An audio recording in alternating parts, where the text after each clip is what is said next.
Hi, everybody. Oh, it's Monday. Welcome to the show. Welcome. You know, it's one of those days where you just, you wake up and you're wondering what's happening, and nothing's changed. It really does feel like Groundhog's Day.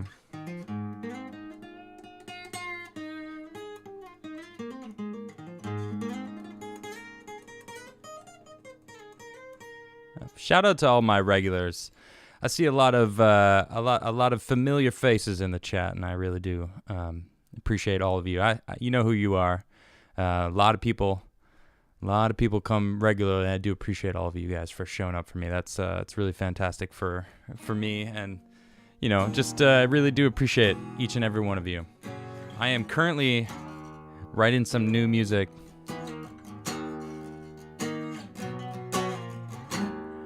Some new songs are on the way. I'm pretty excited about it. I'm just starting to get a little bit of an inspirational boost in writing songs, and it's pretty cool.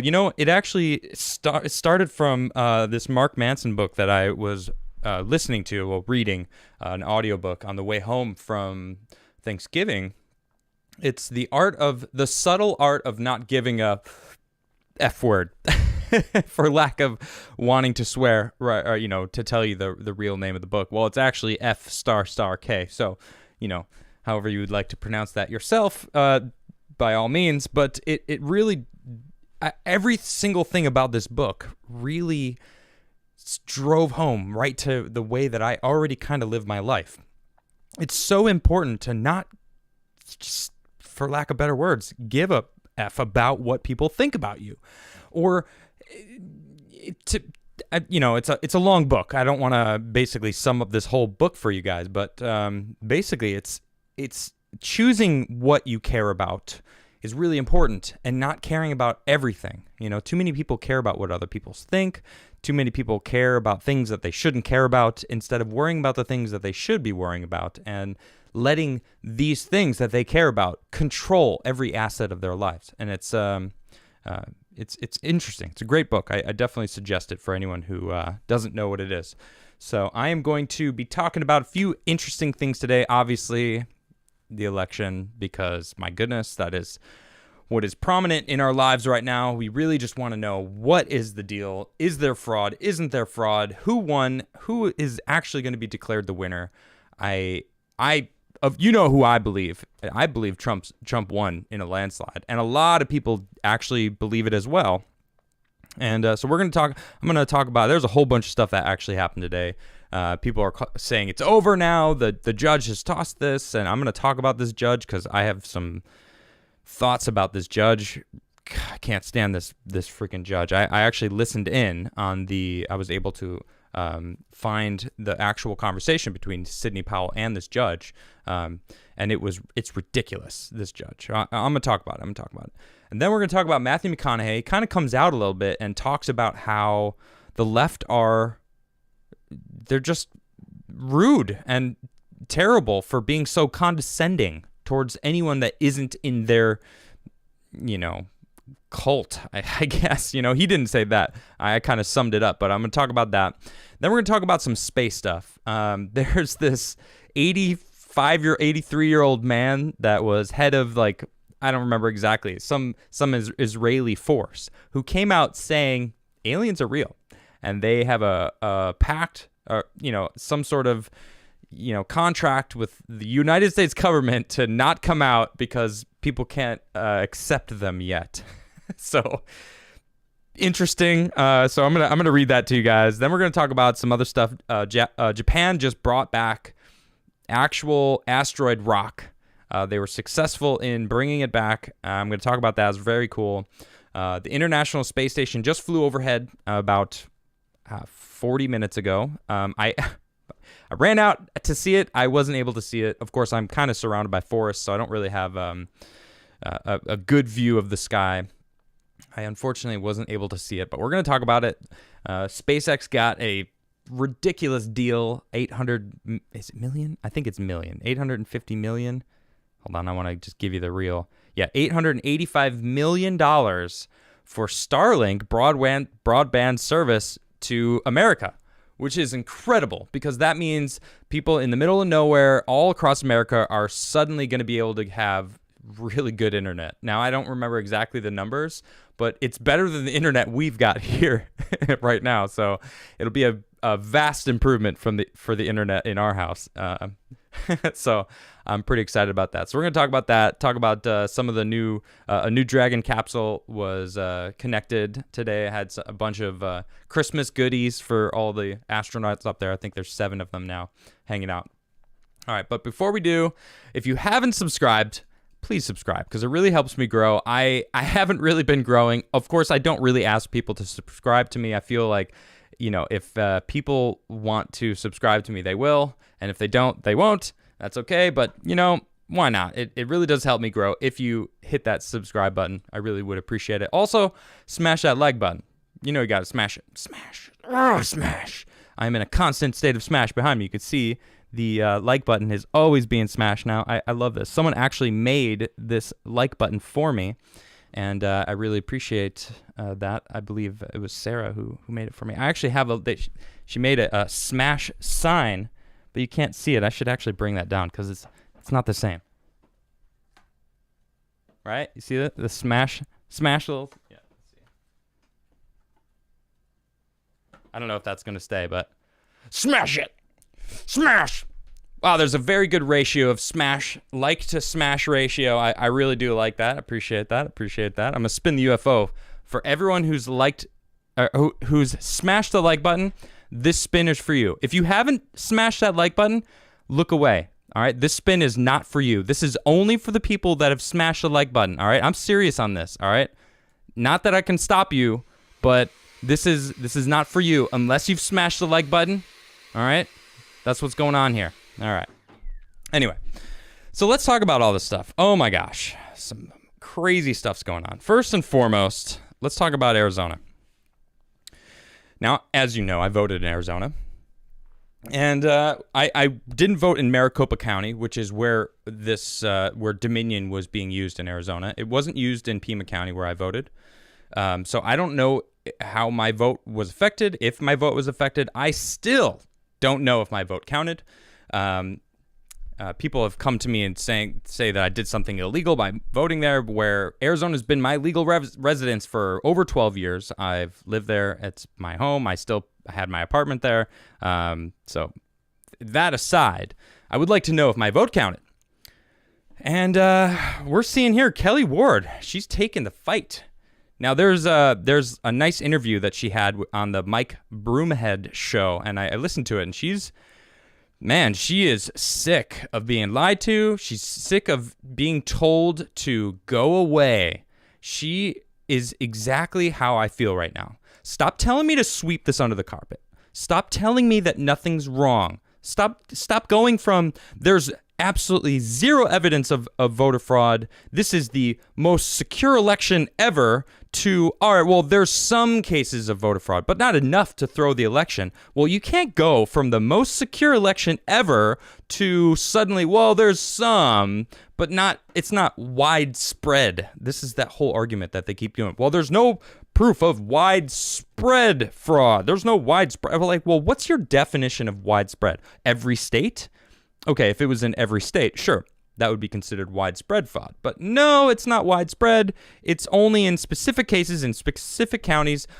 All happen to be swing states and swing counties with the most population. Okay, when are we going to finally go, you need to be the one who shuts up, all right? We're not going to take this anymore, all right? You shut up. We need our transparency. We want these audits, not recounts of fake ballots. And even we saw in Georgia, actually, I have a very nice breakdown. Let me see if I can pull this up real quick. This is an incredibly well-documented breakdown of everything that happened in the Georgia ballot. Well, they call it the Underground Railroad, but it's basically this, all right? There's these videos of them pulling out these suitcases from under a table that sat there the whole day. Here's them pointing at the table. It's this table here.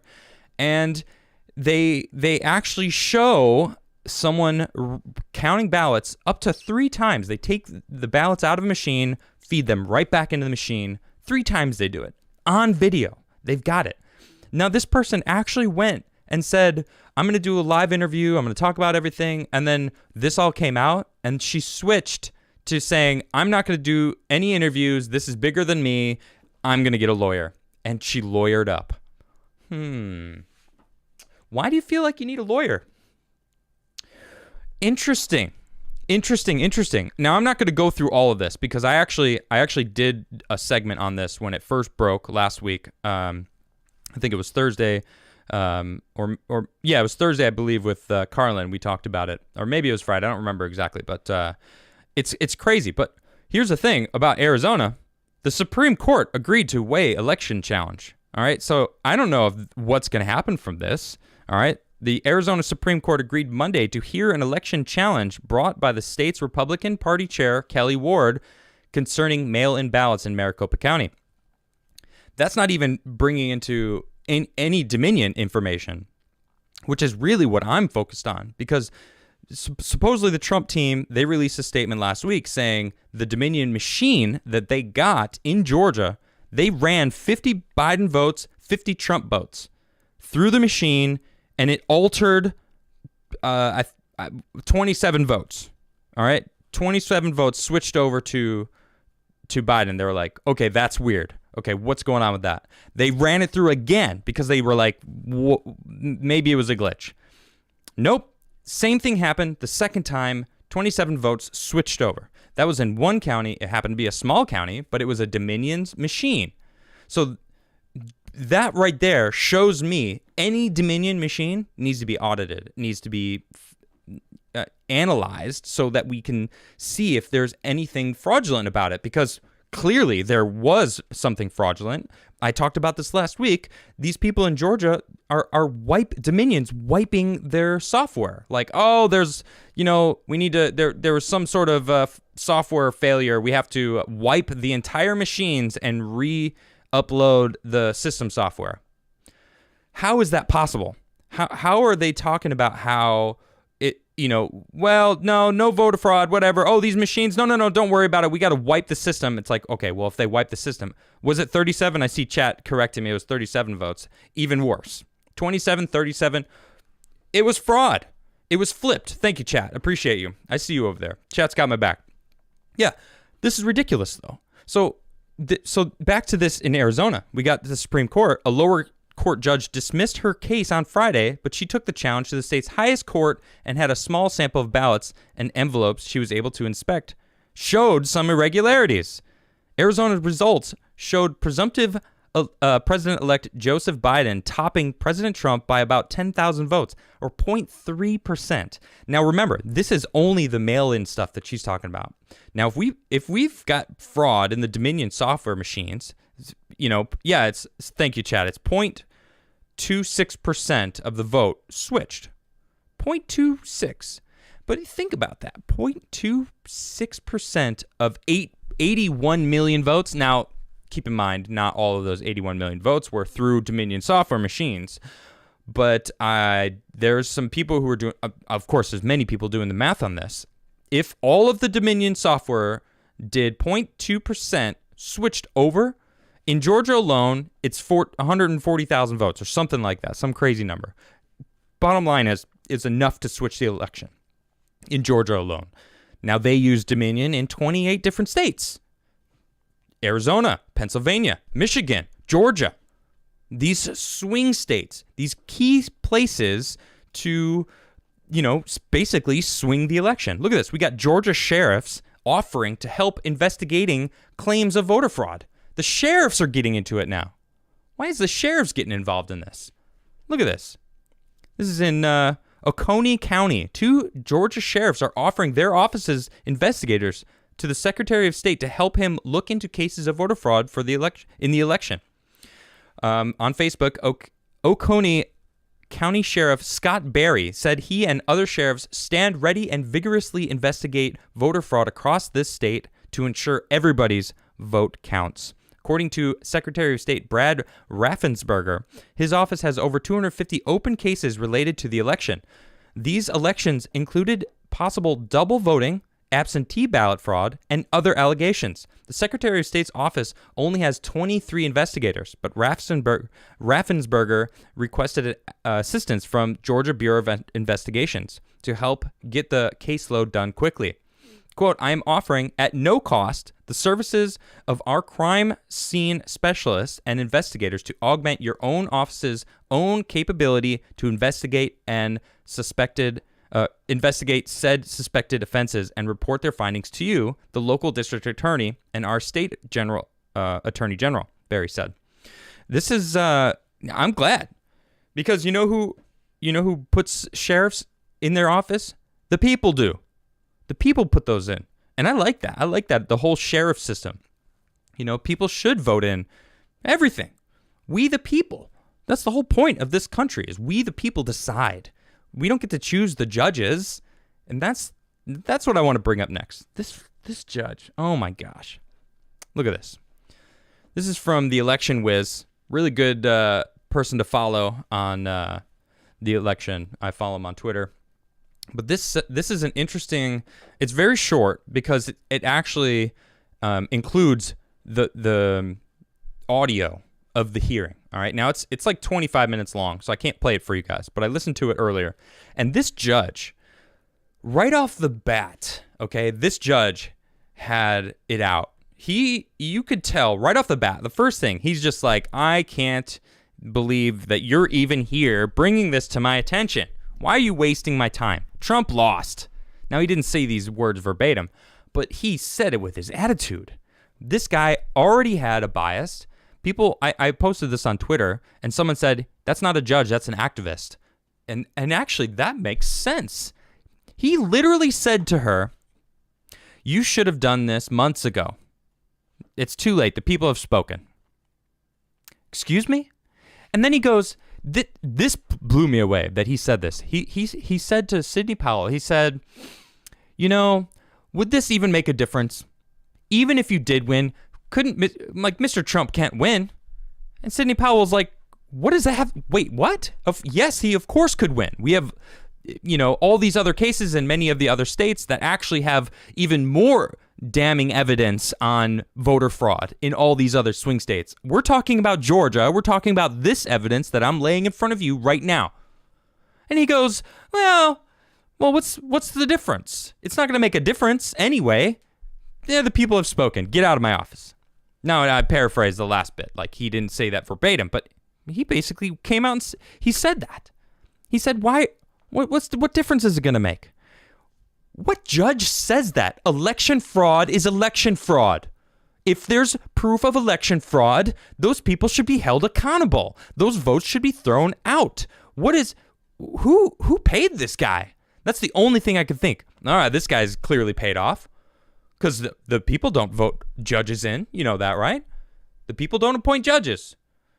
I think it's going to the Supreme Court. In fact, this is Ivan Penchikov. Sorry, I never said it out loud. I've only read it. But this is he's a reporter for the Epoch Times. Okay, he says, Sidney Powell tells me her team plans to appeal the dismissal of the Georgia lawsuit issued earlier today with the ultimate goal of getting the case before the Supreme Court. Now, I think that's been the case from the get-go, don't you? I mean, doesn't that make sense? Keep in mind that we've seen this somewhere. Where have we seen this? Oh, right. When the Supreme Court nominated Amy Coney Barrett. And this is actually right before she was, it was when she was the nominee and everyone was all upset. Well, how dare, here, this is Schumer. Look at this. At a time when she asked that her dying wish was to wait. Okay, dying wish. This is all I hear. Shut your mouth. We follow the Constitution. We follow the rule of law. They were well within their rights to put Amy in that seat, and they did it. Now, what I find very interesting about this story is the Democrats were urging her to recuse herself from any election-related cases because Trump's comments that he expects the justices to potentially decide the outcome, but there was no way to force her to do so. Why? Why were they so worried? What did they know back then?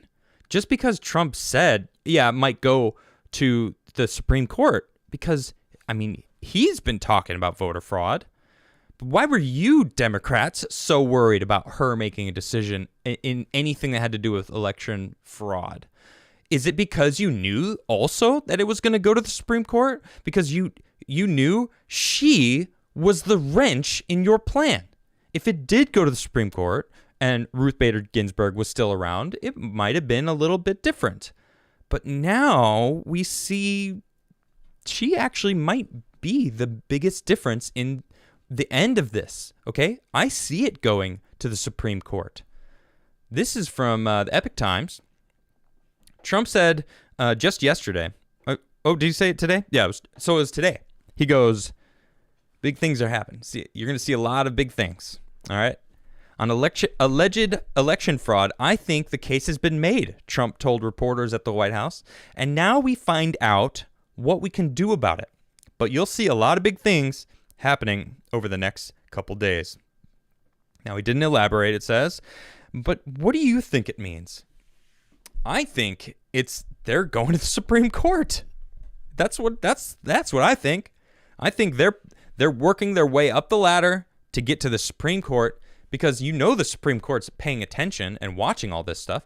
I mean, I'm sitting in my office looking at all this fraud. I'm seeing these videos. I'm seeing these people run back. Now I've actually seen the video of that woman running the ballots over and over a couple different times. The same ballots. She takes them out, puts them in a nice stack so that they're, nice and clean, puts them back in the machine and runs them again. What's going on with that? How is that not voter fraud?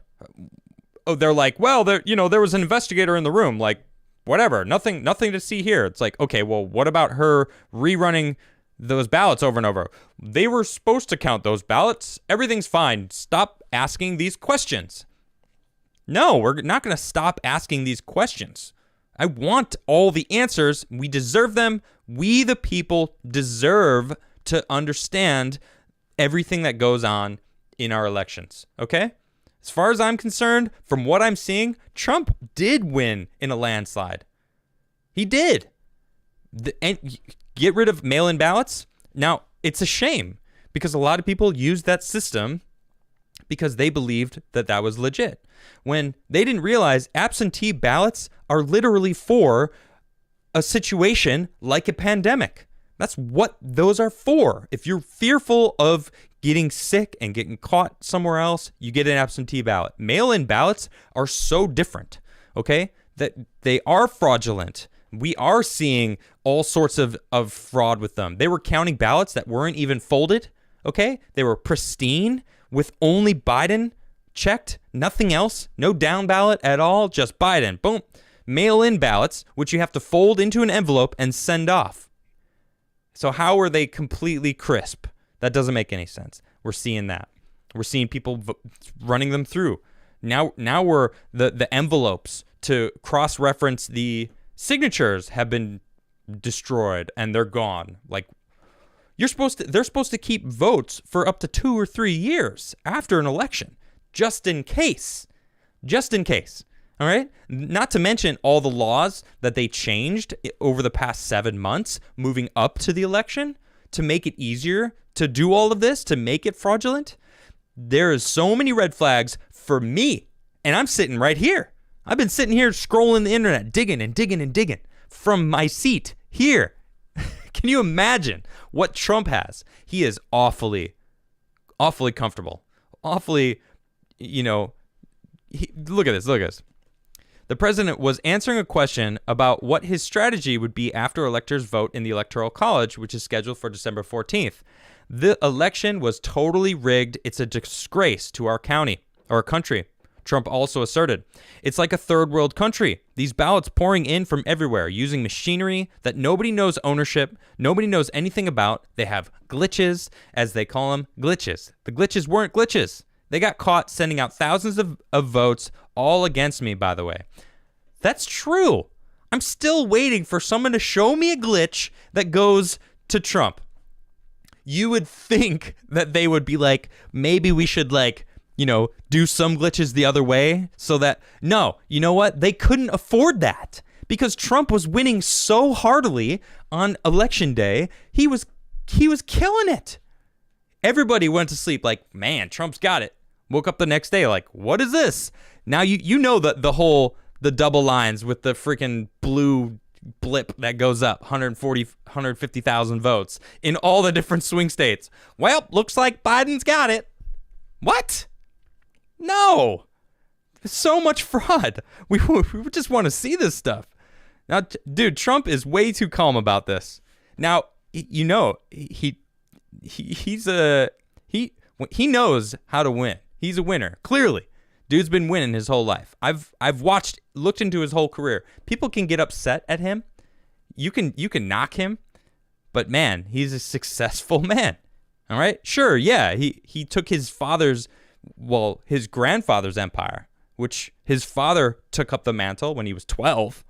All right? And then in the early 70s, Trump took over and turned it into, he's the most famous person in the world. Donald Trump is the most famous person in the world. Who is more famous than him? Tell me. You can't. Every single person knows Trump. They know his name. They know Donald Trump. He's going to go down as one of the best presidents too, because no one talks about the good things that he's done for this country. Now, that's a whole nother subject. And actually, I want to get Mikey Harlow on because he's awesome for one. And for two, I think him and I can sum up really well all the amazing things that Trump has done for this country. But besides the fact, he wins. He knows something, all right? He knows it's going to the Supreme Court. He knows, they've got evidence that they haven't shown the public yet. They almost want to dangle it along for the courts because they need it to go to the Supreme Court. Because the Supreme Court's going to be like, oh, wow, this evidence is really bad. He signed the executive order back in 2018 to prevent foreign interference in our elections. If we've proven that Dominion, well, it's a Canadian company, by the way. Now they claim they're a bipartisan American company. But there's that link that might have connected them to China. That China is part owner of UBS Enterprises, and that they spent $400 million into the Dominion program, into the Dominion software. And now we're saying, they're telling us we're not even allowed to look into the software because it's proprietary. Okay. No. We're using this software for our elections. We need to be able to look into it. Just the simple fact that we're not allowed to look into it, but all those votes are done. Cut them out. All Dominion votes.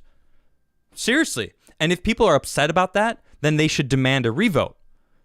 They shouldn't be upset about the Dominion software votes being tossed out because we're not even allowed to check, especially because they have a Dominion machine that is proven to change votes. They've got that machine. So why wouldn't anybody want some sort of transparency involved? Everyone should want transparency. Every American should want that. I don't care if you voted for Biden or Trump. Doesn't matter. Why wouldn't every single person want transparency? Wouldn't you want to know? Because think about it. If someone was able to steal the election, change the votes to whatever they want, then our country's going to be gone. What? We wouldn't. That means we, the people, don't decide anymore. That means they decide. Who's they? Who knows? But if you're not upset and you don't want transparency, then you're complacent in letting whoever that is take over. And that I can't have that. That's unacceptable to me. I think it's ridiculous. And right now, actually, we've got there's 34,000 people watching online on one YouTube page. The people are gathering in Arizona right now. They're still talking. I'm just I have got it up on the side here. A bunch of people are talking to call to decertify the results in Arizona. A lot of people are there. A lot of people are actually on here too. It's I don't think it matters. I think it's going to go straight to the Supreme Court, and I think that's going to be it. That's going to be the end of the road for Biden's campaign, for his political world, his political life. Dude's been in office. Everyone says 47 years. I did the math. It's actually 48 years. It was 48 years in October. So he's been in office for 48 years. 48. I'm 36. He's been in office doing terrible things for this country 11 more years than I've been alive. All right? And now he's saying he's going to make some differences. Hey, newsflash. Changes are made and laws are written in the Senate. Okay? The president doesn't write the laws, doesn't make the laws. Sure, there's executive orders, but that's not the way it normally works. Most laws are written in the Senate and the House. They write the laws. They pass them and make sure that everything's good. Everyone agrees on it. They make small changes, send it over, and then that's the checks and balances system that we've got. Senators are very important to know who's writing those laws. All right, and if we're not allowed to select who they are, aka if our votes are manipulated and changed to whoever they want in control, then guess what? All of the laws that will be written, you won't have any say in at all. Zero. Unless you stand up and fight. All right? And vote. That's why voting is so important. We got to do it. All right. That's my rant. I just do a nice solid rant on all of that. Let's talk about Matthew McConaughey. So Matthew McConaughey was doing an interview with Russell Brand, it was an awesome conversation, those two. Both very solid human beings. I don't know if you know Russell Brand. He's a comedian, hilarious, an actor, but also a very astute human being. He's got a podcast that he's very aware and has a very good, it's very interesting. He's kind of like, I don't want to call him a hippie because he's not really a hippie, but he's he's got a very cool head on his shoulders. So it's very interesting to hear him speak. But Matthew McConaughey, we're talking, and he lashed out at arrogant, far-left individuals who patronize conservatives. He nailed it. He nails it so perfectly. I'm going to read a little bit, and then I'm going to embellish because there's some things that wasn't written here I want to talk about. Matthew McConaughey lashed out at people on the far left, calling them arrogant and condescending in an interview with fellow actor Russell Brand. On the far left, there's a lot of people on that illiberal left that are absolutely condescend, patronize, and are arrogant towards the other 50%, McConaughey said. Many people, I'm sure you saw it in our industry when Trump was voted in 4 years ago, they were in denial that it was actually real. Some of them were in absolute denial, meaning they still don't believe that it's the truth, right? McConaughey's remarks come in response to a question from Brand, who said he didn't like how many on the left characterize conservative individuals. Quote, I have sensed a lot of condemnation and criticism of what I might describe as ordinary working people, a kind of offhandedness, like, oh, they're dumb, or they're voting for Brexit, they're voting for Trump, I don't like it, and I don't like to hear it, Brandt said. I've spent enough time with people that are being described in this manner to feel ill at ease with it. Another quote, do you feel there is a way of meshing together these apparently disparate groups now, these liberal professional classes and these what might you describe as working ordinary people, Brand asked McConaughey. McConaughey said that he thinks people should meet in the middle, which he described as happier than polarized nature of the current political climate. Quote, I'll meet you in the middle. I think there's actually more of a dare now than it's ever been, McConaughey said. And I agree with him. I actually consider myself relatively in the middle. I don't consider myself on far either side because I definitely want to hear both sides because I feel like that's the true way to gather, your own opinion is to know both sides of the coin so that you can come up to your own conclusions. You might agree with one side, but how do you know that you're reaching the correct answer unless you know all of the, everything involved. I'll keep reading here. Somebody said to me the other day, you know what's in the middle, McConaughey? Yellow lines and dead armadillos, he continued. And I said, let me tell you something, bud. I'm walking down the yellow line right now, and the armadillos are running free, having a great time. You know why? The other two sides, the two vehicles on either side of the political aisle, are so far apart, their effing tires aren't even on the pavement anymore. He's right. He's right. Nobody's in the middle anymore. Well, I would argue that the left has just gone completely off-road, all right? And the right maybe is just riding the shoulder, all right? That's kind of what it feels like, because they really haven't moved too far. You know, they're conservatives. They're called conservatives for a reason. They like things to stay the same. They like traditional ways of things. Man. Let's see here. Here we go. McConaughey expressed a similar sentiment about the liberal left in October, specifically criticizing Hollywood for being patronizing towards conservatives. One of the things that some people in the industry, not all of them, but there are some that go to the left so far, as our friend Jordan Peterson says, that they go to the illiberate left side so far that it's condescending and patronizing to 50% of the world that need empathy that the liberals have. The actor even said that he would consider leaving his acting career to make a run for governor at his home state of Texas. I don't know, man. I mean, that wouldn't be up to me. It would be up to the people more than it would be me, he said in the prospect of being mayor. You know, he also said something interesting, that people on the left, they get like I don't recall. I'm just going off my memory.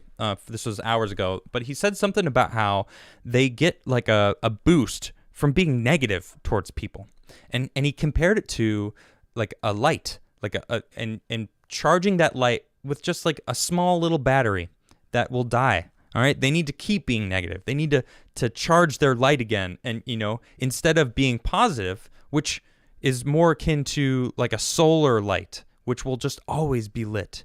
And I found that really interesting, because that does kind of feel like it, you know? People on the left have to have someone to blame. They have to be a victim. You know, it's always someone else's fault. It's their fault that I'm not doing this. No wonder they can't stand Jordan Peterson. His new book is coming out, and they're freaking out. Oh my gosh. It's like Jordan Peterson talks about how you need to be accountable for your own actions. That's amazing. Everyone should be accountable for their own actions. That's the only thing you can be accountable for, is what you do and what you choose to do. No wonder they can't stand Jordan Peterson, because he's literally advocating for them to stop being victims. But they need to be victims because they need someone to blame, and the whole victim thing is kind of their whole identity now.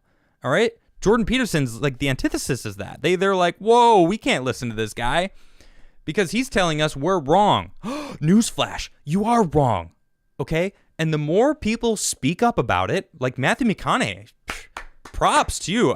Russell Brand's been talking, he's outspoken and been, speaking against everyone, honestly. He doesn't hold any punches, but, shout out to McConaughey because, he's actually just wrote a book. He was on Joe Rogan, and even on Joe Rogan, he's very in tune with understanding himself, working on himself, and that's, it's interesting that he would cite Jordan Peterson because that kind of attitude is understanding where you are at and what you can do with your life and how you can improve your own self. That's huge. And that's what a lot of people need. Too many people require what other people are doing, and that affects them more than anything else. So I was talking about the Mark Manson's book, The Subtle Art of Not Giving an F, because it's important to not let that affect you. You are in control of what you give an F about, all right? And it kind of goes hand in hand here. So shout out to Matthew McConaughey for saying this, because that's pretty huge. I'm pretty, I was pleasantly surprised to hear his mind state on a personal level, because you see, actually he even talks about it in with Joe Rogan. He says the reason he's writing a book in the first place is because, when you're an actor, you act, then you get the script, and then it's what they film, and then it's what they edit, and then it's the final product. And the final product, you're seeing what they want to show you. You're not seeing Matthew McConaughey. You're seeing the actor, the part that he played. And then writing a book, it's just like, it's raw, him coming right to you through one filter. But then when you're live, like I am live right now, you're listening to me live. Like I can choose to change what I'm saying on a whim. And if he were to be on my show, Matthew, if you're watching, I would love to have you on my show. I love a lot of your movies, and you're awfully a cool dude. But if you were to be here on my show, we would be live. We would be talking, and it would be like, there is no filter. It's raw me. Like that's what you get. You get the raw me every day, Monday through Friday, 6:30 to 8. It's just, that's it. There's me. There's no filter. And I don't care what people think. And it makes it fun. I mean, I love watching the chat, because you guys are fantastic. I can choose to jump in, and right now I see a lot of chat giving some amazing things. Thank you, chat. Chat is the best. Someone just said, Mark just said, spin the UFO. This is for chat. This is for all of you that have smashed that like button. And you know what? I'll include the people that didn't smash it. That's okay. You get a spin too. And for you, Mr. McConaughey, because I appreciate these kind of things. All right, let's talk about aliens. Great segue, right? Spin the UFO right into the alien segment. This is perfect. Check us out. Former Israeli space security chief says aliens exist. Humanity not ready. This galactic federation has supposedly been in contact with Israel and the U.S. for years, but are keeping themselves a secret to prevent hysteria until humanity is ready. Do you think, before I read this, do you think humanity's ready? I'm curious, because honestly, I think we're ready. I think people kind of expected it. We saw that, that monolith that appeared in Utah. People were like, they wanted it to be aliens. They saw it and they were like, it's not aliens. It's some art project. That's what I'm thinking. It magically appeared again in somewhere in LA, and it's like, all right, come on. It's obviously it's some art project, but people were out there going, I kind of want it to be aliens. I think people are ready for aliens to be like, all right, we're here. Especially if they're able to communicate and talk to us and be like, I don't think you're ready. Okay, if you're saying that you don't think we're ready, then I think we're ready, because that means that we can speak to them, we can talk to them, have a relationship. All right, I just want to give an update. I'm looking at chat. I see a lot of people saying no. I see a lot of people saying I'm ready. And yes, I actually saw someone online. Sean Heem was like, man, Trump did make the Space Force.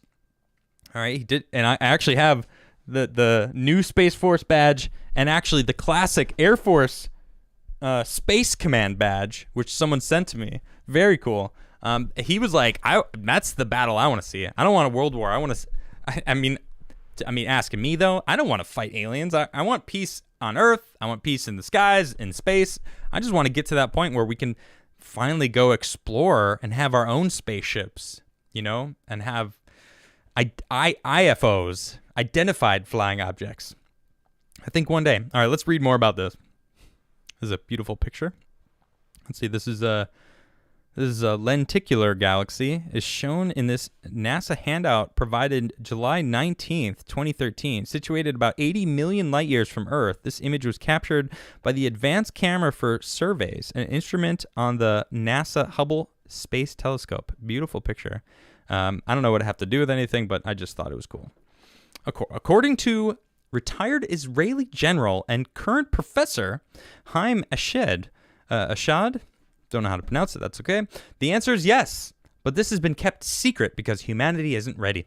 Speaking in an interview to Yediot Aharonot, Ashad, who served as the head of Israel's space security program for nearly 30 years and is a 3-time recipient of Israel's Security Award, explained that Israel and the U.S. have both been dealing with aliens for years.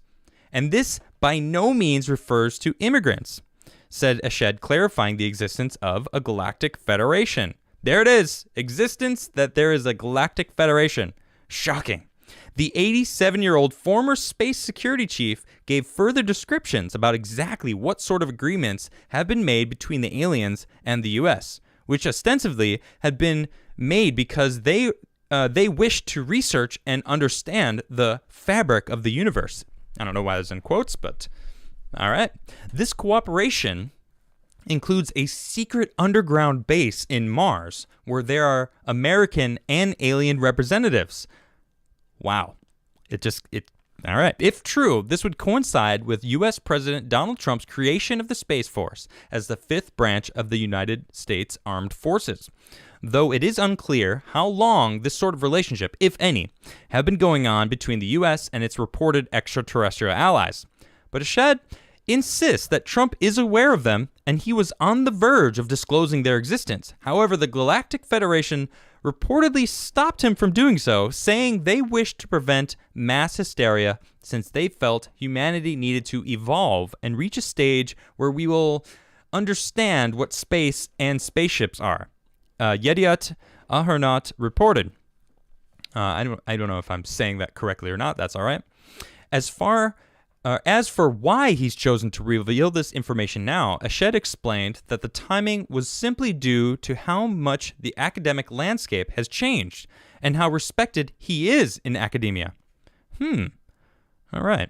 If I had to come up with what I'm saying 5 years ago, I would have been hospitalized, he explained. He added that today they're already talking differently. I have nothing to lose. I've received my degrees and awards. I'm respected in universities abroad, where the trend is also changing. Ashed provided more information in his newest book, The Universe Beyond the Horizon, Conversations with Professor Haim Ashed, along with other details such as how aliens have prevented nuclear apocalypses and when we can jump in and visit the Men in Black. The book is available now for NIS 98. While it is unclear if any evidence exists that could support Ashed's claims, they did just come ahead of a recent announcement from Space IL, the group behind Israel's failed attempt to land a spacecraft on the moon in 2019. Uploaded to social media with the text, "Ready to get excited again?" The announcement contained a 15-second video of the moon with text saying, "Back to the moon," followed by the date, December 9th, 2020, which is 2 days from now. All right, it's the 7th today, so maybe something's about to happen on Wednesday. We'll see. I'm going to bring up this other, let me just see, where is it? Trump did say big things are happening over the next couple days today. He did say that. Now, I mean, am I making a huge jump from, the election fraud to aliens? I don't know. Maybe this dude's saying Trump knows the aliens. Maybe Trump's like, yo, if there's election fraud, yo, help me out. And they're like, yeah, we got these X-ray specs. You just put these on. No, I'm just kidding. I don't know. Let's see. It is likely that this is just a follow-up to the Beresheet spacecraft, which crashed after engineers lost contact with it just minutes before it was due to land. However, the follow-up project titled Beresheet 2 is expected to take 3 years to be ready, but sadly, we may never know the truth. I don't know. Are aliens real? I mean, we got, there's another article here from the Daily Caller, which basically sums up everything that I just got. These are both NewsGuard guaranteed right now, by the way. I use Tim's tactic of making sure things are NewsGuarded. Just it's got the NewsGuard mark. That's that's not saying it's real, but it's it's NewsGuarded, whatever. But man, is it interesting, this timing. Can 2020 get any crazier? I mean, how many people out there, not to say if you believe in aliens or not, but would you be surprised? Excuse me, would it surprise you? Huh? I don't know. I wouldn't be surprised. I'll be honest. I'd be like, sure. Sure. Cool. Aliens. Right. I'll spin the UFO. Spin the UFO for the aliens. You know what I mean? It's like, come on. It's 2020. How can this year get any crazier? Pandemic. Is it even real? Election fraud.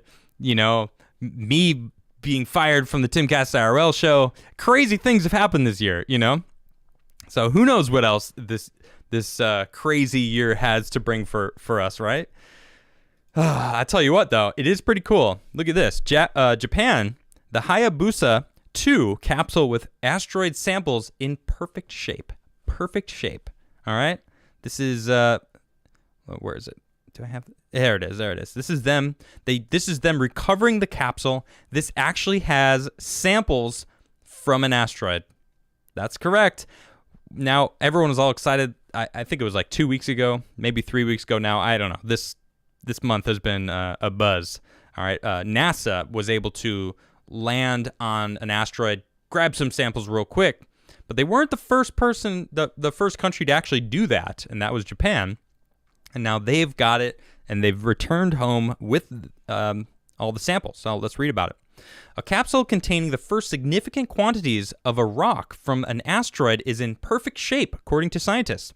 The container with material from a space rock called Ryugu parachuted down near Woomera in South Australia on Saturday evening.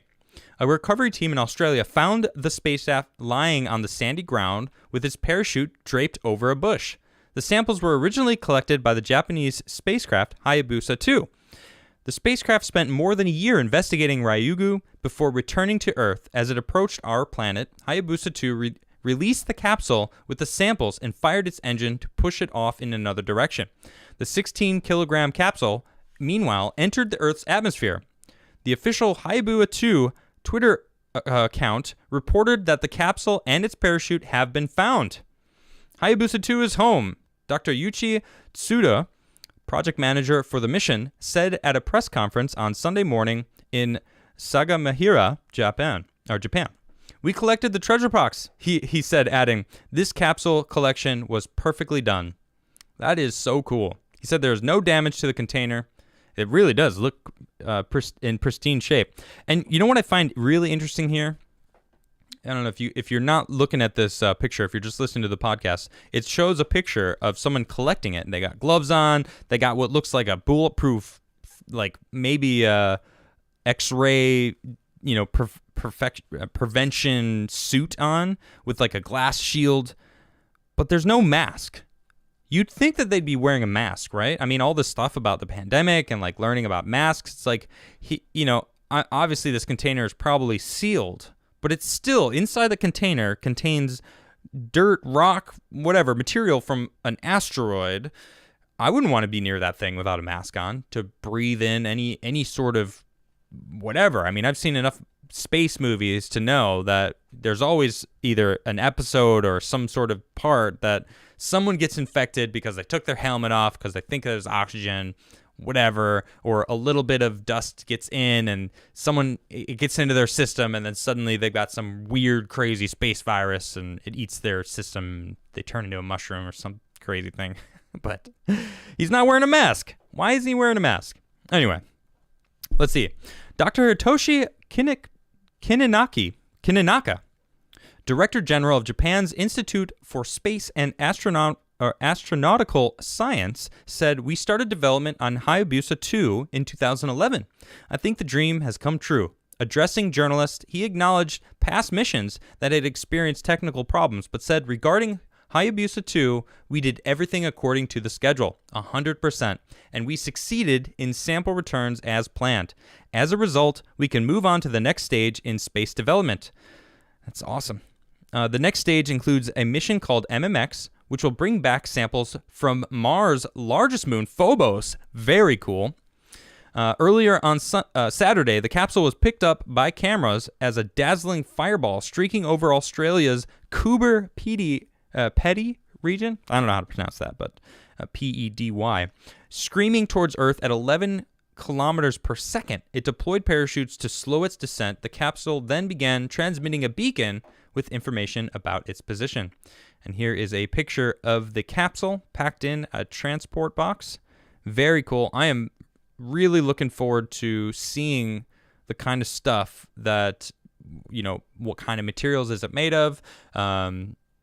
Most importantly, is there signs of could have been life? I don't know. They talk about how I think it's called panspermia. And it's the idea that life resides hidden inside ice and asteroids that hit planets and basically seed the planet with life. And it would be interesting to see what they find, in that. Especially cool, really amazing that they're going to go to Phobos. They're definitely going to go to Europa eventually because it's an ice world with supposed oceans underneath. And there's a few other moons that actually have this possibility. So I'm really looking forward to really the future of space and travel. I feel like we are literally in the beginning of seeing us branching out into space. We're going to be going to Mars in the next 10 years. Definitely will be there in, a moon base for sure in the next 10 years. We're going back to the moon in 4 years. That's what they say. I'm looking forward to it. This is pretty incredible. So let's see. Where is here we go. So SpaceX actually just launched a new generation Dragon cargo freighter, and it docked with the ISS. They have a new commercial space dock for the International Space Station. They got a bunch of goodies, and here's an image of the Dragon capsule that's docked with the International Space Station. There's actually a picture of, here we go. This is a video. Let's see. Let's just go ahead and play that.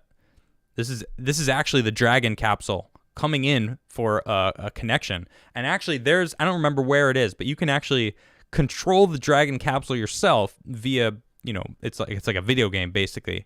And it's kind of difficult and it takes a while, but you basically go and dock with the International Space Station. I think it's on SpaceX. It's on their website, but this is them actually connecting right there. Very cool. This was automated. There was nobody in here, which is incredible to think about. Like, we're just launching up spacecrafts and it's connecting to another spacecraft. We don't have to actually be in. I mean, obviously they were watching and they were there, but it was automated, and that's incredible. The Dragon capsule was called Resilience and arrived on November 16th. This was with the 4 astronauts that went November 16th with Mike Hopkins, Victor Glover, Shannon Walker, and Soichi Noguchi.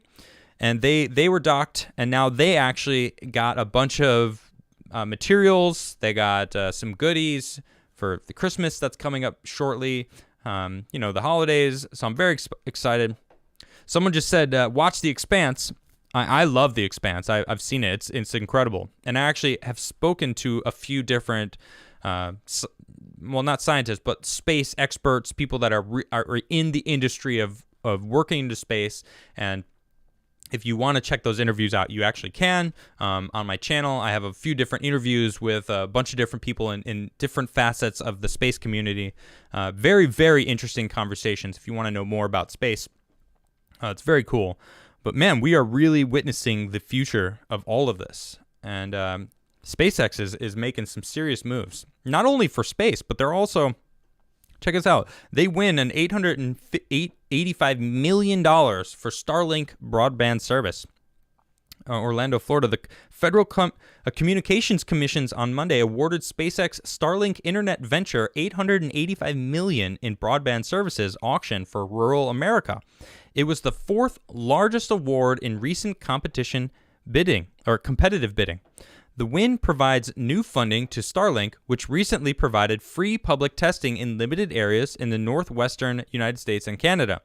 The money will also help Starlink move towards bringing better quality and faster internet service to rural areas. Elon Musk's company has more than 900 Starlink communication satellites in orbit and intends to launch hundreds more.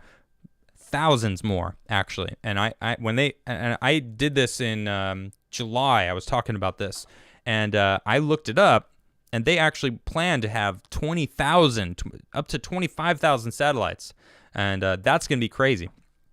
But that's end game, and it will cover the entire globe. Like anywhere on the globe, you'll have internet, which is amazing.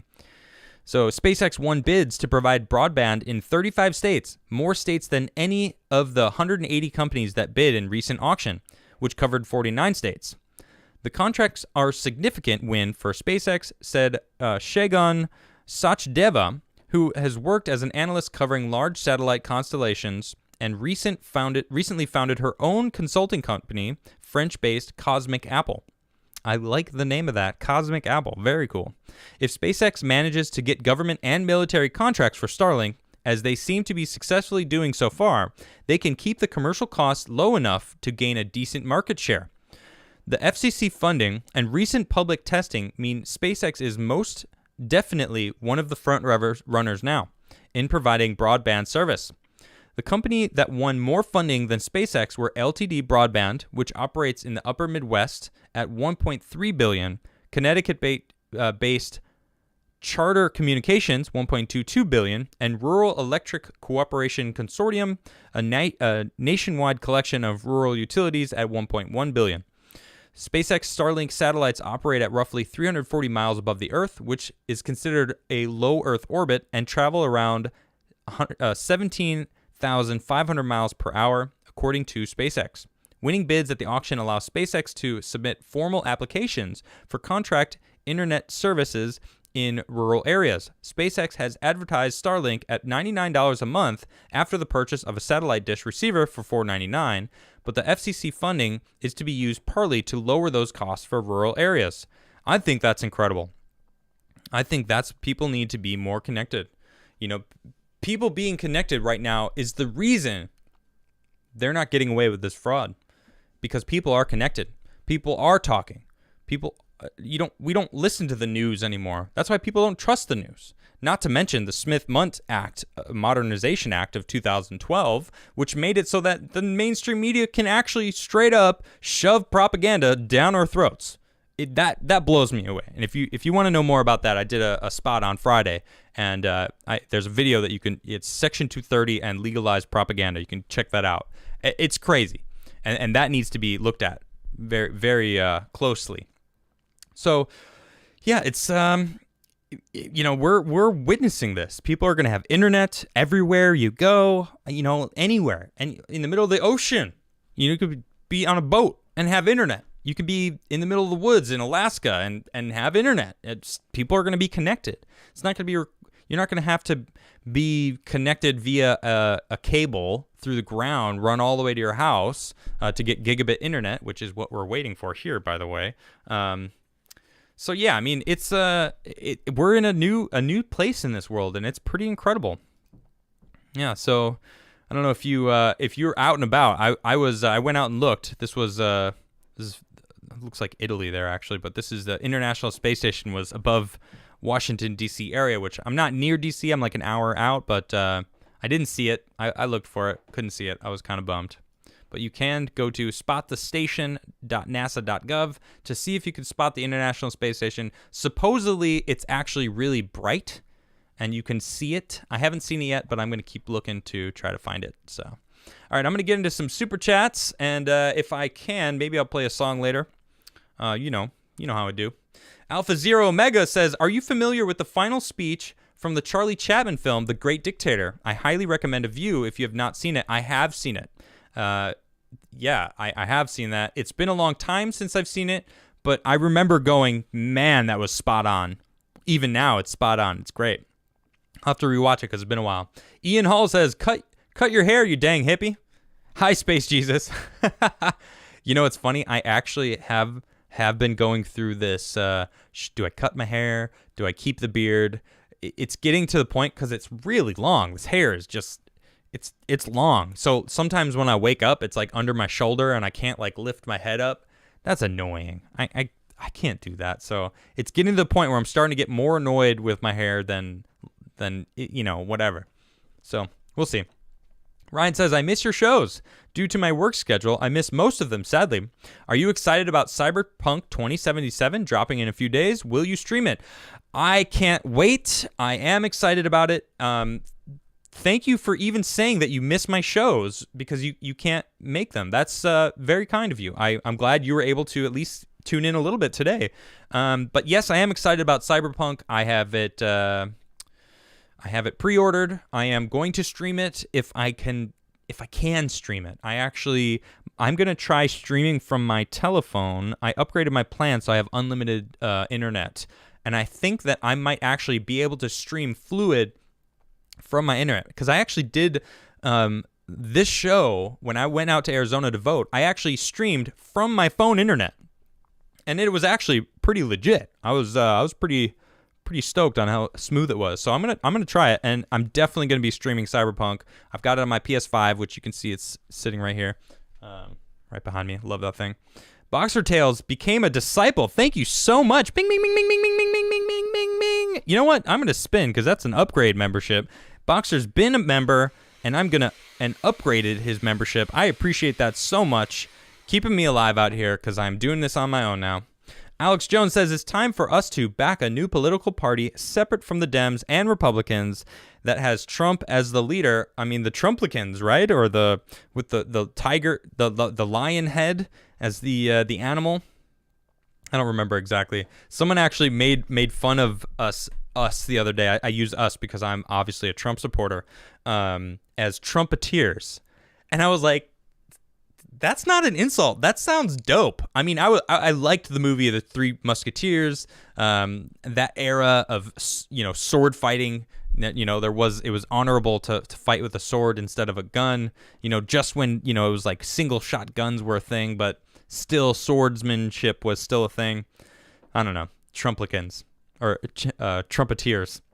Friendly Neighborhood Sawyer says, if you were to advise a foreigner hoping to move to the U.S., where would you recommend?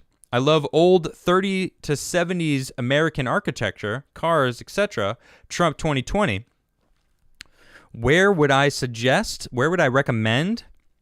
I don't know. I would have to ask them a few questions because, I mean, the coasts are beautiful. California is beautiful. Granted, it's crazy. I wouldn't suggest anyone move there.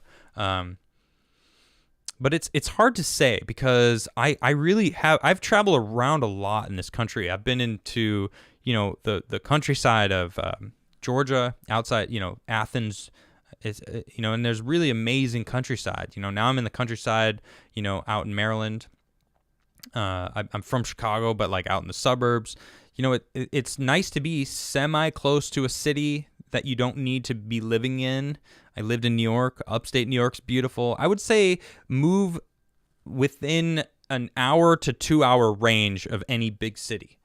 But go there and look around first, because look at the environment that you're going to be in. And do you like it warm? Do you like it cold? If you like it warm, go more towards the south. If you like it cold, or if you don't mind seasons, move more towards the north. So just stay within an hour and a half, because the further out you get, the more, I don't want to say dead it feels, but like in the middle of Texas, driving I-10 from Dallas-Fort Worth to New Mexico is just one of the most brutal drives. There's just like absolutely nothing. And like if you live in the middle of that, there's benefits to that, but also you kind of feel alienated. Granted, Starlink's coming around, so everyone's just going to have internet wherever you live. So, and that it does seem the future. So, I don't know. I do like living in woody areas, mountainy areas. I love nature, so I wouldn't suggest the plains. But then, of course, that's my own bias. So I gotta ask the foreigner what they would want. The Simple Prepper says, "Live free or die." You the man, Adam. Thank you, Simple Prepper. I appreciate you. Transparency. Everyone should want me. Well, I certainly do. Huge Reaction says, defund Camelatos. Camelatos. Okay. Wonkers became a member. Thank you so much. Bing, bing, bing, bing, bing, bing, bing, bing, bing, bing, bing. Thank you for becoming a member, Wonkers. Appreciate that. So, John, what's good? Conservatives just want things that don't need to change to stay the same. Shoving hormones down children's veins is not the way to preserve the future. That's exactly what they're fighting for. Yep. They want to, yeah, exactly. That sums it up better. Yeah. Jason Dixon says, "What's up, Adam? I know you are super busy with life. I'm seriously looking forward to a deep dive of the Constitution. Keep up being a bad ASS. Huge fan." Thank you so much, Jason. I appreciate that. Yes, I know I haven't done a deep dive in a long time. In fact, one of the members of the House, Tiffany, has been doing a lot of research into the Federalist Papers. And I'm finding out the Federalist Papers are actually really important too, because they are convincing the people why we need government and also how to regulate it. And there's a lot to do with how the Constitution came into place because of the Federalist Papers. So they're pretty important in the founding of our nation as well. So I'm gonna do it. I don't know if I might wrap it up together and do that. Ian Hall says, For all the weebos out there, do aliens include catgirls? I have no idea. I'm not your buddy guy says dark times lie ahead of us, and there will be a time when we must choose between what is easy and what is right. Albus Dumbledore. All right, interesting. Sean Jack says Werner von Braun's deathbed warning to Carol Rosen. FFET Invasions is their last card. Ah, interesting. Brian Fraker says, watch Tim Buttcrust, but not a fan. Random. Okay. What is that name? You have more integrity. Stay strong, broski. Well, thank you for that compliment. I appreciate that. Sojong says, we are not even close. Things have been nuts lately. Also, let's get a UFO spin in remembrance of Pearl Harbor today. Absolutely. Absolutely. Yeah, Pearl Harbor was today. And you know, it's really sad. President Trump on Instagram, you know, posted about, you know, remembering those lost in Pearl Harbor. Just showed him, you know, remembrance, you know, standing in front of, you know, saluting the tomb of all those that have passed. And it was fact checked. Right below it said, Joe Biden won, you know, is the presumptive nominee. And it's just like, can you just let him be the president? He is the president. You remember, right? He is actually the president. Right now, he's still the president. Whether he wins or loses, which I think he won, but it doesn't matter. He's the president. That's just the anniversary of what happened. He's remembering them all. Why do you have to add a fact check? Why? What are you doing? You're insulting him. You're insulting all of the people that just want to remember what happened on Pearl Harbor. Come on. It's ridiculous. It's a shame. Yeah. Anthony says, for Pearl Harbor Day today, I would ask that you mention my scoutmaster, Jack McCarran. He was a sailor on the USS Arizona on December 7th. Well, there you go. Thank you for your service. And for you, Anthony, yeah, I will. And you know what? I'll give it another spin. This is for John McCarran. There you are, sir. Thank you for your service. Appreciate you. And honestly, anyone else who's out there serving, thank you. You know that people don't give you enough credit. Those who are actually serving us, because they're serving us. People don't realize that. Abe says, watch 1920s movie Metropolis, then listen to Many Moons if you want a deep red pill, if you know Gnostic scriptures. All right, we'll check it out. Abigail H., thank you for that super chat. Appreciate it. Tony says, the other half of the Federalists are the Anti-Federalist Papers. That is the part that got us into the Bill of Rights and anti-authority side of the U.S. Right, exactly. That's what I'm finding. I don't know too much about the Federalist Papers, but there's a lot of them, and they give both sides of the argument. So it's actually really interesting on how it helped create what we've got right now. Chris LaForest says, got a lot of respect for someone with the balls to do what you're doing. We all have so much to learn by how Trump leads. That's correct. And what I'm seeing him is, I'm doing this by the numbers. I'm doing this legally. Everyone calls him a fascist. Excuse me. People on the left call him a fascist. But a fascist wouldn't do what he's doing. Doing it the legal way. Going about through the legal way to prove that fraud existed. That it was stolen from him. So we'll see. You know, everyone loves to create this, I don't know, this fake narrative that it's all BS, that there is no fraud. Well, I've seen enough with my own eyes through video evidence that I've seen, and not to even bring in the hundreds of affidavits that Rudy Giuliani's got and Sidney Powell's got. And you know what? Shout out to Rudy Giuliani. He has the vid. I don't know if you've seen what is it? Man, I can't think of his name right now. Kevin Hart's new special. It's pretty funny. It's pretty good. I was laughing a bunch. Kevin Hart's funny, but he calls it the vid because it sounds scarier. The vid, because he had it also. But Rudy Giuliani's got it, and he already says that he's doing well. So shout out to Rudy. I hope you feel better and get over this soon. Karma and Kerosene says, hey, Adam, just wanted to plug our new song release for Brain Dead Leftists called Curse of the Living Dead on the Karma and Kerosene channel. Check them out. I did go, you actually have super chatted a couple times in the past, and I've checked out your music. It's pretty hardcore. Right on. If you guys like that kind of music, you should check them out. But that is my show. That's the different subjects that I had for the day. So I guess I have a little bit of time. I'll play a song. You guys, I'm watching the chat. You know what? I'm going to roll the die. You guys know the deal. I'm rolling the die, and you guys get to decide what number it is. Take a guess. I just rolled. It's a 20-sided die. First person to guess the number wins absolutely nothing. You know what? Actually, I'll give you a UFO spin. I'll spin the UFO specifically just for you if you win. I'm watching the chat. All right, 1 through 20. First person to guess that. I just rolled the die. Fried rice lover. Come on.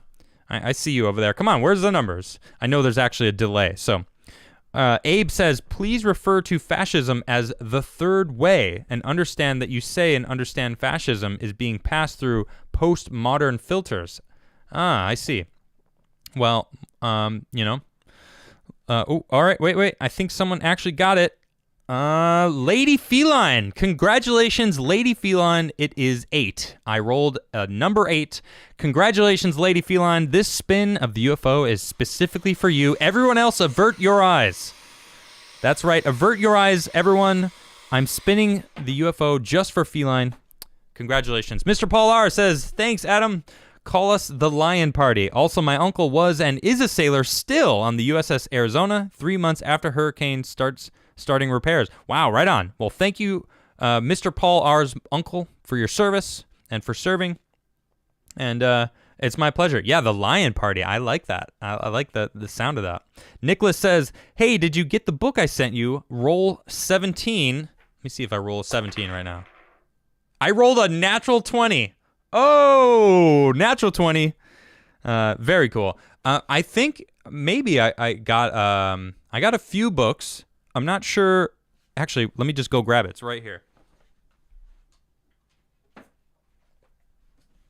Is this it? I don't know if this is the one. This is Nicholas. This is your book. There's your name, Nicholas. I did get your book. Thank you. Yeah, it's funny. You just super chatted me. This is the book that Nicholas sent me. I haven't checked it out yet, but I have so many books that I have yet to read. But it's tough because I constantly spend my day, soaking my brain in news and trying to prepare for my show every day. So thank you, Nicholas. I am looking forward to getting into it. I don't even know what it's about, but it's called Zero Sum. Let's see. I'll just read the back for everybody. Let's see. The world is not as it seems, but forget the world for now. The city stands alone as the only haven from government oppression, intentionally left so to serve mankind through its technological advances. The price of this paradise pays for its creative freedom is deeper in cost than its denizens could ever fathom. Ooh, sounds kind of like what's it called? Equilibrium a little bit. In any one of those Fahrenheit 40, I don't remember the name of that movie, but because I actually haven't seen that one. But Equilibrium, that dystopian future where everyone gives up their rights and ability to think. Oh, Blacklist Universe, I see you. Oh my gosh, thanks. I did read the first episode and the first. I think it was the first one. It was when Trump gets inaugurated, and I watched or I read one of them, and it was fantastic. I started reading a couple others, and it was so good. So thank you for sending me those. I am looking forward to reading the rest of those. But the first one, I did. Remember when you super chatted last time asking me? I said, right after this episode, I'm going to read it, and I did. So followed through. Oh, yeah, Fahrenheit 451. Thank you, chat. Chat's the best. All right, so I'm going to play a song. Because, right, I mean, I'm a musician and everything. I claim to be a musician. All right, here we go.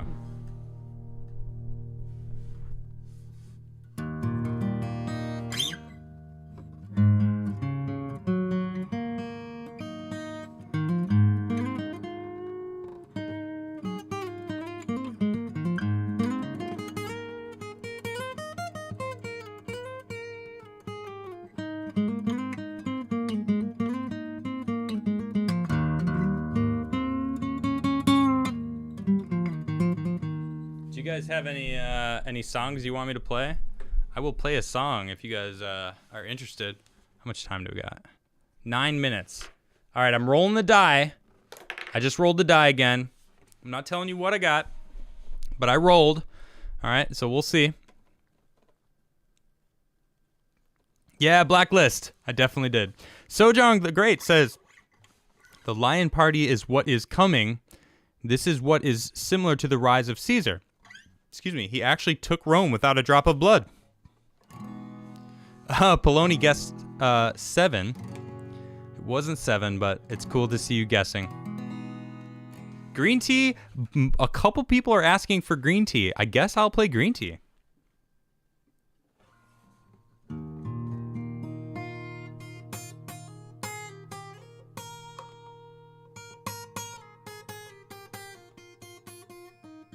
There it is. OT. Is it? Oh, yeah. OT, congratulations. It was 14. I'm going to spin this for you. Congratulations. You won absolutely nothing. Well, you won the spin.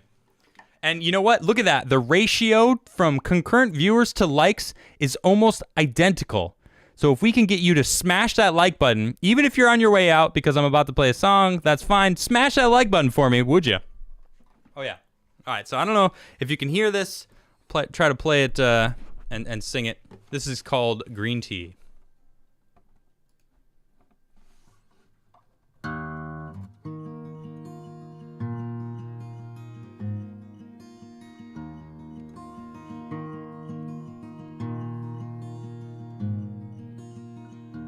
Green tea Sundays,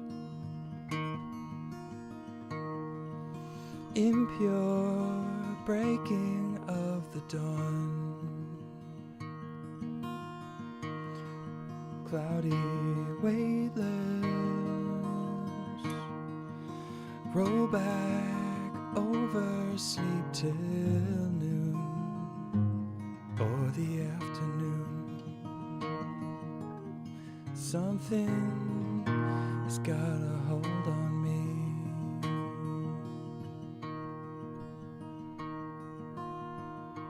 Lazy weekend, impure breaking of my mind. I'm cloudy and weightless, suppressing all those things I do, but I shouldn't do. Something has got a hold on me.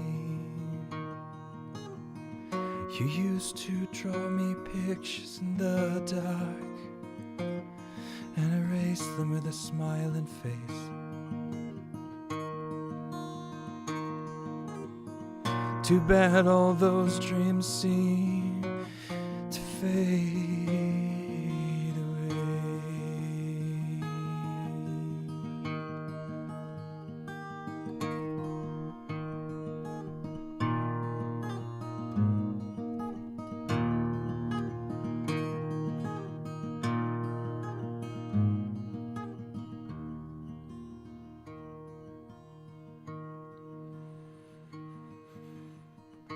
Haunting green tea,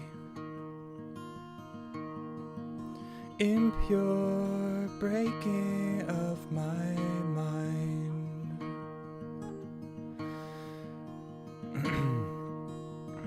The silent excuses. I know I sometimes lose control.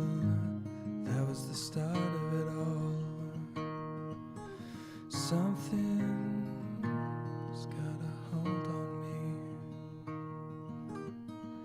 You used to draw me pictures in the dark and erase them with a smiling face.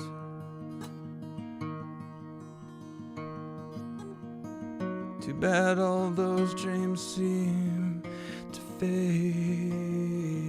away.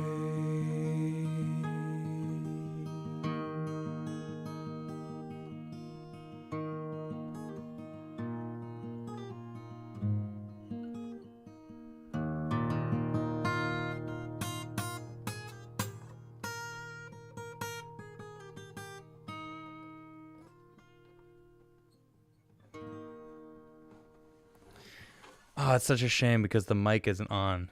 Oh, no. No. I heard you singing. I don't think anyone else did.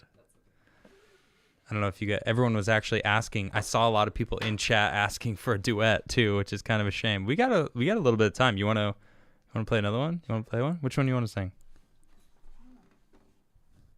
Say something. Can you hear me? Hello, hello. Which song should we play? Well, we've got a few. Someone asked if this is in E major. I actually down-tune all of my strings one half step, so it's all in D sharp. But then I add a capo in a weird spot to leave the E string low. So people said they did not hear you. That's all right. So we're going to play another song. Now we've got a few songs we could play. Find Yourself, Walking With You. What else can we play? She's Just. You want to sing She's Just? Yeah. Oh, okay. I could do that. What part do you sing in that? I don't even know if I know what you sing in that part. Some harmonies. Okay, you want to do that? I hope I'm thinking of the right song now. Yeah. Okay. I can do a little harmony on that. Okay. This is called She's Just. It's just gone too far, she said, as she took another drink at the bar.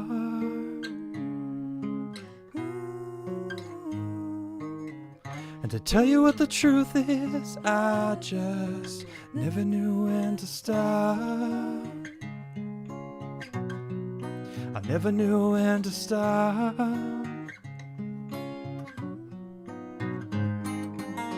She was sitting in the corner, trying to pick up her pride. They didn't disown her, but she wished that they had tried. Been gone 3 summers, made all the difference in the world. At least 10 years older in her mind, but that's alright. Moved to California, out to live that western dream, but her eastern persona wouldn't ever let her be.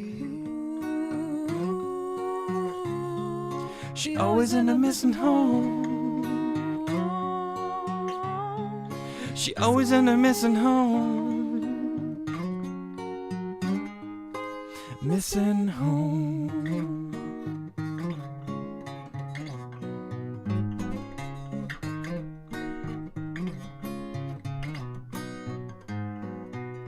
So many before her, she's just another face in the crowd. Well, it's becoming clearer to her, but she's not ready right now. Oh, she's not ready to go. Intentions grew bolder, impatience picked up steam. Too many people told her, you have to stay and take what's in your reach. I won't just stand here watching all my plans fall through, 'cause I've discovered it's all about the time I use. Moved to California, out to live that western dream, but her eastern persona wouldn't ever let her be. She always ended up missing home. She always ended up missing home. Missing home.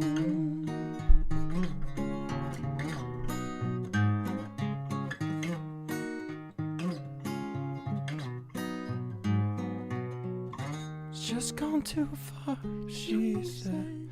She took another drink at the bar. All right, that's my show today, everybody. Thanks for joining me a little bit there. I don't know if this camera is actually it's not even on, but thanks. That was a pleasure. Nisha, everybody. Captain Playoni on Twitter and everything that you can find her. So thank you for that. I appreciate that. And thank you all for joining me. I will see you all tomorrow night here on Adamcast IRL, where I have a special guest. I'm not going to tell you who it is. I want to keep it a surprise because I think I might actually get in trouble, but that's okay. I think it's going to be worth it. Wimplow says, insert clever comment is greater than praise the sun? I don't know. We'll see. Lopan Street Sorcerer said, in an era of black pills, I recommend to you and your viewers a book by Hans Hermann Hoppe, Democracy, The God That Failed. Well, thank you, everybody, very much. I appreciate you all. You guys have a wonderful night, and I will see you next time.